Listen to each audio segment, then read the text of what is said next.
At 10:01 a.m. in Moscow on December 27th, the largest New Year's festival on Earth slammed headfirst into absolute unforgiving darkness. 1 second. The VDNK festival blazed across the frozen city like 100 million neon veins, a glowing fantasy park engineered to look like a Russian Disneyland carved out of ice and steel. Music pulsed through sub-zero air. LED screens towered over skating crowds, and the massive New Year's tree burned so brightly it looked less like decoration and more like a signal flare announcing confidence to the world. Then, without warning, the light vanished. Not dimmed, not flickered. It died. What remained was a black silhouette of steel and scaffolding against the Moscow night, swallowed by cold and silence. This was not a routine outage. It was not an overloaded grid or a maintenance failure buried under bureaucratic excuses. This was a message. Kyiv had just demonstrated that when Russia plays with Ukraine's light switches, Ukraine doesn't simply flip them back. It reaches deeper into the arteries that feed the power itself and squeezes. To understand how a propaganda project worth hundreds of millions of dollars went dark in a heartbeat, you have to understand the setting Moscow had so carefully built for itself. Late December in the Russian capital is not just winter, it is theater. To the Kremlin, VDNK is more than a park. It is a symbol, a carefully curated illusion that everything is fine. The skating rink alone sprawls across ice twice the size of an NFL field. The New Year's tree rises so high it dominates the skyline, its lights visible from kilometers away, a monument to state-mandated optimism. It is the perfect backdrop for televised reassurance, designed to tell the Russian public that life remains a festive fairy tale, even as their army burns through men and machinery just 500 miles away. What the crowds did not know was that the real holiday special was about to begin 20 miles to the northeast. Deep inside the snow-choked brush of Lozny Ostrov National Park, Moscow's so-called Green Lung, a 6-man Ukrainian intelligence team, moved with absolute discipline. No lights. No unnecessary motion. Their breath fogged briefly in the cold before disappearing into darkness. These men were not hunting miracles or symbolism. They were preparing a surgical strike aimed directly at the heart of Moscow's power supply. And they were not armed with billion-dollar stealth aircraft or cruise missiles launched from distant seas. They had brought 2 Dove Bush T-10S. The Dove Bush T-10 defies the instincts of traditional air defense thinking. It is best understood as an aerial aircraft carrier built by engineers who grew up tearing apart old cars and rebuilding them into monsters. A 150-pound composite airframe with a 12-foot wingspan, constructed almost entirely from advanced carbon fiber, not just to reduce weight, but to reduce visibility. To Russian radar systems tuned to hunt fast, metal aircraft, the T-10 looks like a large bird drifting through the cold air, a ghost hiding in plain sight. Slung beneath each wing were 6 Wasp FPV drones, 12 in total. Small, fast, lethal. Each one a guided projectile, destined not for crowds or landmarks, but for copper, oil, and steel inside Moscow's electrical backbone. On paper, the mission bordered on madness. Moscow is ringed by Pantsir S, one air defense system's billion-dollar guardians capable of tracking hundreds of targets and hurling Mach 4 missiles at anything that blinks. To any conventional military planner, flying slow-moving drones into that defensive net would read as a suicide mission. But Moscow had already proven something important. It was not invulnerable. And to Ukraine's military intelligence directorate, this was not an act of faith. It was math. Just before 10 o'clock, the launch rail clicked into place. No radio chatter, no illuminated screens, just the soft mechanical sound of a catapult being armed. The plan was brutally simple. Fly low along the Yaoza River at 200 feet. Exploit ground clutter where radar reflections drown in skyscrapers and power lines, and trust that Pantsir operators, dulled by holiday routine and recent false alarms, would dismiss a large bird cruising toward the city at 170 miles per hour. The New Year's nightmare began the moment the first Dovebush T-10 crossed the 20-mile mark from Moscow's center. Almost instantly, the electronic nervous system of the city erupted. Pantsir crews, already tense after earlier Christmas season strikes, finally saw movement on their screens. But they did not see a single aircraft. They saw chaos. Ukrainian operators had flooded the sky with decoys, crude cardboard gliders fitted with tiny reflectors designed to mimic the radar signature of cruise missiles. To the Pantsir's radar, the airspace suddenly looked like a massive incoming swarm. This is where billion-dollar logic starts to crack. The Pantsir S-1 is formidable, but it carries only 12 missiles. Faced with what looked like a saturation attack, Russian operators panicked. Missiles ripped off rails in rapid succession. At roughly $1 million per interceptor, they were vaporizing cardboard and paper. Effective, yes, but catastrophically expensive. Like using a Ferrari to run over a plastic bag. While the Pantsirs were distracted, the first Dovebush T-10 slipped lower, skimming down to 150 feet, hugging the curves of the Yauza River.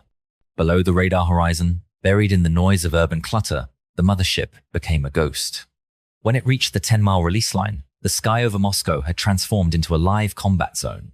Mothership 1 released its 6 Wasps. The response was immediate and violent. A Pantsir unit mounted on a rooftop cut through the decoys and switched to guns. Twin 30mm autocannons thundered, throwing out thousands of high-explosive incendiary rounds per minute.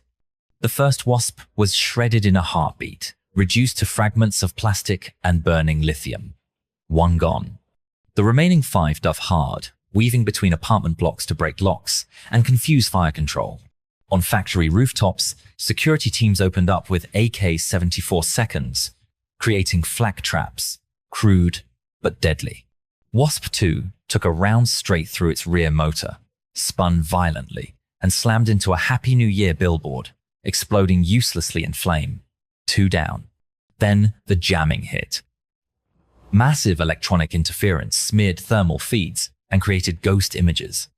Wasp 3 mistook the heat plume of an industrial chimney for its target and smashed into brick, leaving nothing but scorched masonry. 3 down. The mission hovered on the edge of collapse. Only 3 drones remained from the first wave, flying into a storm of lead and electronic noise. But Ukrainian operators understand calculated sacrifice. Smoke from the earlier crashes became cover. Wasps 4 and 5 pulled brutal high-G maneuvers, dragging Pantsir fire away for barely 2 seconds. That was enough. Wasp 6 screamed over the substation fence at 130 miles per hour, locked its AI onto the main 20 kilovolt bus bar, and struck. The shaped charge fired, driving a jet of molten copper through the transformer's core. A sapphire blue electrical arc tore into the sky, visible for miles. But the substation did not die. On Russian screens, the situation looked contained. 4 drones destroyed. A localized brownout. Engineers could patch this. Propaganda teams were likely already drafting headlines about heroic air defenders. They were celebrating far too early. 10 minutes behind the chaos, the second Dovebush T-10 arrived. This was the double tap. The first wave had been a test and a trap, designed to exhaust missiles and overheat gun barrels.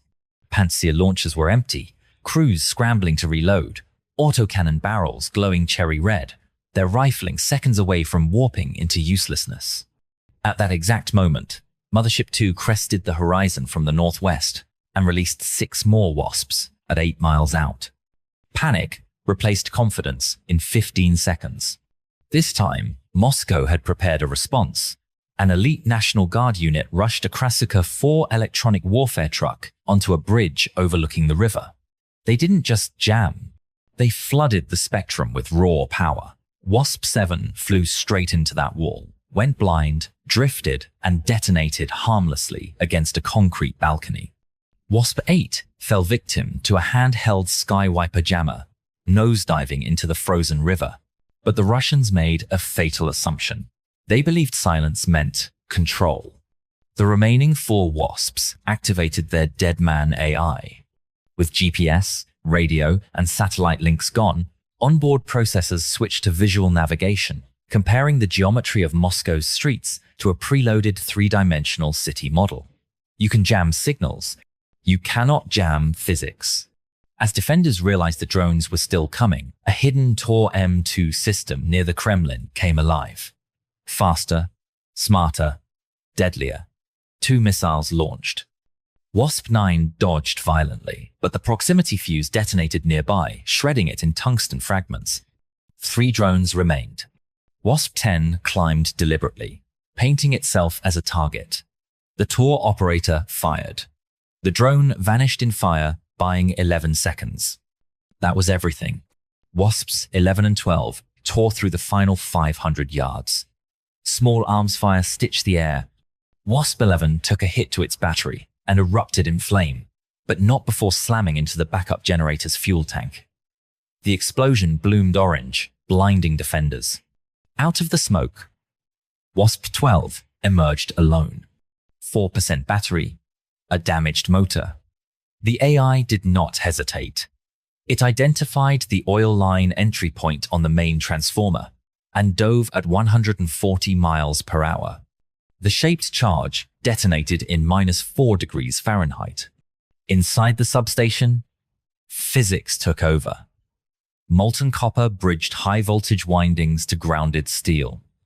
70 tons of oil flashed into superheated vapor. Pressure relief valves disintegrated. A 100-foot column of sapphire electricity ripped into the sky, turning night into day. At VDNK, the illusion finally collapsed. Circuit breakers blew in sequence. Lights surged once, blindingly bright, then died. The tree flickered like a dying star. Music cut mid-note. Screens went black. In the freezing silence, Moscow understood. This was not a glitch. This was a reckoning. Ukraine had dismantled the myth of Fortress Moscow with $60,000 of garage-built technology and ruthless engineering. Satellites recorded the thermal spike. Repairs would take months. Russia had spent millions firing at decoys. And the lights stayed off. And the lights stayed off.